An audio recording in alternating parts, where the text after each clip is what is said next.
Maybe give us a little background on what's coming up for a couple guys.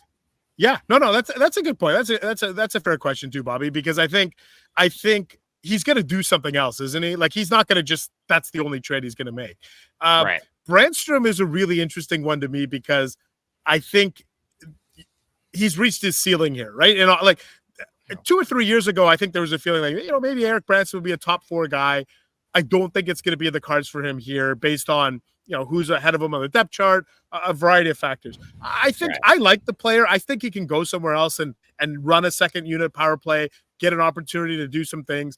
To me, he's an NHL defenseman. I think he can play, but I think his ability to be sort of used in a higher role in Ottawa, that ship has sailed. So yeah, I think this would be an opportunity to him. Kubalik, you got to hope that it's crazy. Dominik Kubalik has a higher shooting percentage this year than his career shooting percentage. Think about that for a second. And he's a guy, he runs pretty good. He runs at like 12.5%, which is pretty good shooting percentage. Yeah. So if you can try and convince some team that Dominik Kubalik can come in your bottom 6 and give you some, a little bit of pop.